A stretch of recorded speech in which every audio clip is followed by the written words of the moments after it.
ఇది అనాథ్ 2 కౌంటరు. దీన్ని ఆన్ చేయాలంటే 1 ప్రెస్ చేస్తే ఆన్ అవుతుంది ఆటోమేటిక్గా.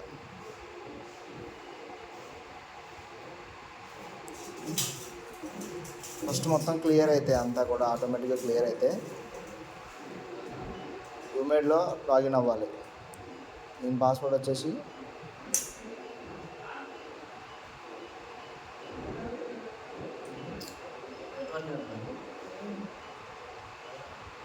Okay 1 to 8 password. Next first ఇట్లా వస్తుంది స్క్రీను. ఓకేనా, ఇక్కడ ఈ సైడ్ పోర్షన్ అంతా కూడా ఏ గైడ్లైన్ సెలెక్ట్ చేసుకోవడం కోసం, లొకేషన్ సెలెక్ట్ చేసుకోవడం కోసం ఏహెచ్ నేమ్ కానీ లేదంటే ఎక్విప్మెంట్ నేమ్ కానీ ఫస్ట్ ఈ బాక్స్ మీద మనం క్లిక్ చేయాలి. క్లిక్ చేసిన తర్వాత ఇక్కడ ఆల్రెడీ కొన్ని రూమ్స్ కొట్టారు ఎవరో, మనకి దీంతో పని లేదు. ఏదో ఒక రూమ్ని సెలెక్ట్ చేసుకోవాలి. నేను ఆల్రెడీ మన జిఆర్సీ ఎక్విప్మెంట్ కొట్టాను, దాన్ని సెలెక్ట్ చేసుకొని ఎడిట్ కొట్టుకోవాలి. ఎడిట్ కొడితే ఇలా ఓపెన్ అవుతుంది. ఓపెన్ అయిన తర్వాత ఇక్కడ పైన మీరు ఏహెచ్ని కొడితే ఏరియా నేమ్ ఇచ్చుకుంటారు, అంటే చేంజ్ రూమ్ అయితే చేంజ్ రూమ్ అట్లా. ఇది షార్ట్ కట్, ఎక్కువ రా వర్డ్స్ ఒక 18 నుంచి 14 వరకే వస్తాయి లిమిట్ ఇది, కాబట్టి షార్ట్ కట్లో పెట్టుకోవాలి. తర్వాత గైడ్లైన్స్, యూజీఎంపీ గైడ్లైన్స్ ఇక్కడ ఉంది, ఐఎస్ఓ గైడ్లైన్స్ ఇక్కడ ఉంది. గైడ్లైన్స్ ప్రకారం మనం ఇక్కడ కింద సెట్ చేసుకుంటాం. అట్రెస్ట్ అయితే అట్రెస్ట్, ఇనాపరేషన్ అయితే ఇనాపరేషన్. ఓకేనా, కింద లొకేషన్స్, ఇక్కడ లొకేషన్స్ ఇచ్చుకుంటాం. 1, 2 అని లొకేషన్స్ ఇచ్చుకుంటాం. ఓకే ప్రెస్ చేద్దాం. ఇదంతా అయిపోయిన తర్వాత లాస్ట్లో కంపల్సరీగా ఇక్కడ అప్లోడ్ టు రెసిప్ట్ ఇది కొట్టకపోతే ఇదంతా అప్డేట్ అవ్వదు. అప్డేట్ చేయాలంటే అప్డేట్ అవ్వదు, కాబట్టి అప్డేట్ కొడతారు. ఇక్కడ అప్డేట్ కొట్టి ఓకే ప్రెస్ చేస్తే ఇప్పుడు మీరు చేసిన చేంజెస్ అన్నీ కూడా ఇక్కడ అప్డేట్ అవుతాయి. ఇక నేను 2 లొకేషన్స్ ఇచ్చాను, ఐఎస్ఓ 5 ఇచ్చాను, ఇది ఉంది కాబట్టి అప్డేట్ అయ్యింది. నెక్స్ట్ ఇక్కడ ఈ పోర్షన్ వచ్చేటప్పటికి ఈ బాక్స్లో కంపెనీ నేమ్ ఇచ్చుకుంటాం. ఓకేనా, ఆల్రెడీ నేను origin company name already edit చేశాను, దాన్ని మళ్ళీ ఎడిట్ కొట్టుకుంటాం. మనము కొడితే ఆల్రెడీ మనము ఆరిజిన్ ఇక్కడ ఇచ్చుకుంటాం కంపెనీ నేమ్. ఫస్ట్ది వచ్చేసి డిలే టైం, మీకు ఎంత డిలే టైం కావాలో. డ్యూరేషన్ అంటే ఏదైతే మీరు కొడతారో గ్రేడ్, ఆ గ్రేడ్ టైమింగ్ ఇది.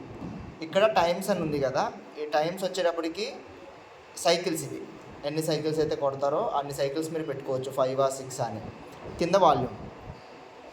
తర్వాత ఇది మీటర్ స్క్వేర్లో కావాలంటే మీటర్ స్క్వేరు, ఫీట్స్లో కావాలంటే ఫీట్స్, లీటర్స్లో కావాలంటే లీటర్స్ ఉంది. మ్యాక్సిమం మనం మీటర్ క్యూబ్లో కొడతాం కాబట్టి మీటర్ క్యూబ్లో ఉంచండి.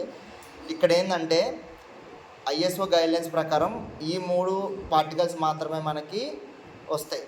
మనకి ఏమైతే పార్టికల్స్ ఎక్స్ట్రాగా కావాలనుకుంటే అక్కడ మనము ఇక్కడ టిక్ మార్క్, ఇక 2 సైడ్లు టిక్ చేసి ఇక్కడ దాని లిమిట్ ఇవ్వాలి.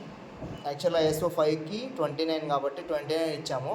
మీకు ఈ 0.3 మైక్రాన్ 1 మైక్రాన్ అవసరం లేదనుకోండి, వాటి టిక్స్ తీసేసేయండి, డిసేబుల్ చేయండి. చేశారు కదా.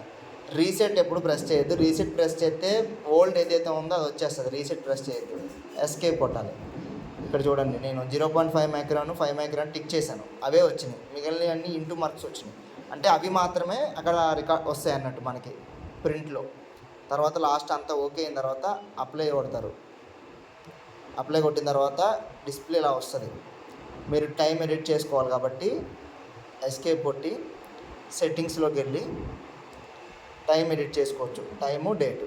ఓకేనా, టైం ఎడిట్ చేసుకున్న తర్వాత మళ్ళీ ఎస్కేప్ కొట్టండి, మెజర్లోకి వెళ్ళండి, స్టార్ట్ బటన్ ప్రెస్ చేస్తే ఆటోమేటిక్గా స్టార్ట్ అయిపోతుంది. ఇంకొకటి, ఆటో ప్రింట్ ఎప్పుడు కూడా టిక్ మార్క్ చేసి ఉండాలి. ఆటో ప్రింట్ టిక్ మార్క్ చేయకపోతే ఆటో ప్రింట్ రాదు, మళ్ళీ మీరు క్లిక్ చేసుకుంటేనే ప్రింట్ వస్తుంది లొకేషన్ అయిపోయాక. ఓకేనా, ఇలా అడుగుతుంది, లొకేషన్ 1 అని అడుగుతుంది, స్టార్ట్ అవుతుంది. ఓకేనా.